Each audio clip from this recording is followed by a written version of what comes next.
실패하면 반역이고 성공하면 혁명 아닙니까? 그렇지 않다. 왜 혁명이 아닌지 알아보자. 혁명이란 주류를 이루던 사상이 바뀌는 걸 의미하는 것으로 신석기 농업혁명이나 노예해방처럼 사회구조의 근본적인 변화와 사회 구성원 대다수의 삶이 바뀌는 것을 말한다. 그럼 혁명가는 어떤 사람일까? 링컨은 변호사로 일하던 시절 살인자의 변호를 거부했던 적이 있었다. 자신의 양심에 걸렸기 때문이었다. 링컨은 모든 인간은 존엄하다는 보편적 원리에 따라 인간을 가축처럼 부리는 노예제에 반대해 노예 해방 전쟁을 치렀다.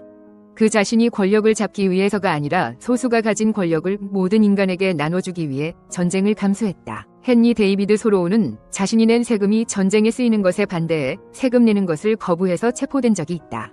그는 자신의 저서 시민 불복종에서 부당한 권력, 부당한 명령에 따르는 건 선이 아니라고 말한다. 왜일까? 한나 아렌트의 예루살렘의 아이히만을 보자. 나치가 600만 명의 유대인을 학살할 때 실무 책임자였던 아이히만의 재판을 기록한 책이다. 가정에선 좋은 아버지이자 성실한 남편이었던 아이히만이 수많은 사람들을 학살한 전범이라는 부조화를 한나 아렌트는 악의 평범성이라 불렀다.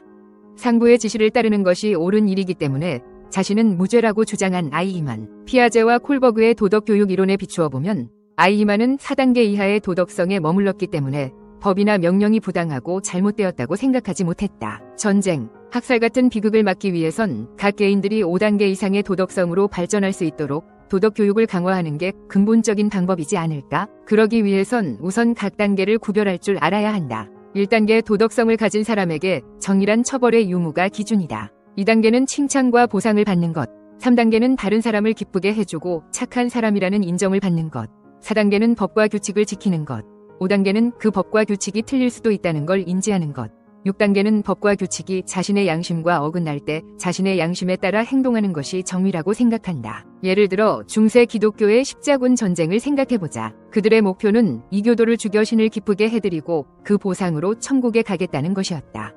살인이라는 범죄를 저지르고 천국에 가겠다는 사람이 과연 제정신일까? 그래서 그들을 광신도라 부른다. 그들은 보상과 처벌을 기준으로 행동하는 낮은 단계의 도덕성에 머문 사람들이 무슨 짓까지 할 수 있는지 증명했다. 3단계 도덕성은 진실을 배반한 과학자들에 나온 예를 들겠다. 과학자들의 데이터 조작은 공공연히 행해지는데 자신의 가설에 유리한 데이터만 취하고 가설에 맞지 않는 데이터는 슬쩍 빼는 식이다.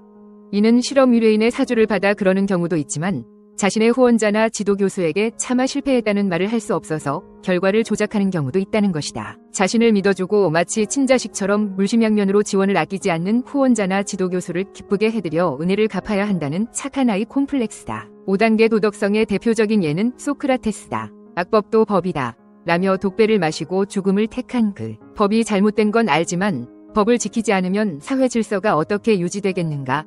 라는 점 때문에 법은 지켜야 하는 것으로 본다. 6단계 도덕성은 나이팅게일을 들 수 있겠다. 나이팅게일의 알려지지 않은 모습이란 영상을 본 적이 있다. 군지휘관이 창고에 약품이 있지만 명령 없이 창고를 열어줄 수 없다고 하자 나이팅게일이 창고 문을 부수고 약품을 꺼냈었다는 내용이었다. 그녀가 환자를 치료하지 못한다고 처벌을 받는 것도 아니고 환자를 살렸다고 보상을 받는 것도 아니었다. 인간 생명이 무엇보다 중요하다는 보편적 원리에 따른 행동이었다. 그러나 4단계 이하의 도덕성을 가진 사람이라면 그녀의 행동이 잘못이라고 판단할 것이다. 자신의 이익이나 불이익 때문에 법을 지키거나 어기는 것과 보편적 인권과 생명을 보호하기 위해 법을 어기는 것의 동기의 차이를 모르거나 무시하기 때문이다. 링컨이나 나이팅게일처럼 인간의 존엄성을 지키거나 사회의 근본적인 변화를 가져온 사람들이 혁명가다. 그리고 그들은 실패하더라도 혁명가라 불릴 자격이 있다. 동학농민혁명은 더 많은 사람의 자유와 인권을 위한 투쟁이었으므로 비록 실패했더라도 혁명이라 부르는 것이다. 자신의 보상이나 처벌을 기준으로 움직이는 일이나 2단계의 도덕성을 가진 자가 혁명을 입에 담는 것에서 마치 혹성 탈출을 보는 것 같은 기괴함이 느껴진다. 윤석열의 탄핵에 반대한 사람들은 낮은 단계의 도덕 기준을 가진 사람들의 특징을 잘 보여준다. 그들에겐 권력자의 말을 잘 따르는 것이 정의다. 그들 기준에선 그가 법을 지키지 않아서 나쁜 게 아니라 탄핵이 되었으므로 즉 처벌받았기 때문에 나쁜 것이 된다. 그들은 앞으로 윤석열을 대신해 자신들이 복종할 다른 대상을 찾을 것이다. 누군가에게 복종하지 않으면 그들이 믿는 정의를 실천할 수 없기 때문이다. 사이비 교주의 좋은 먹잇감 아닌가? 구독과 좋아요로 다음 강의도 빠르게 만나보세요.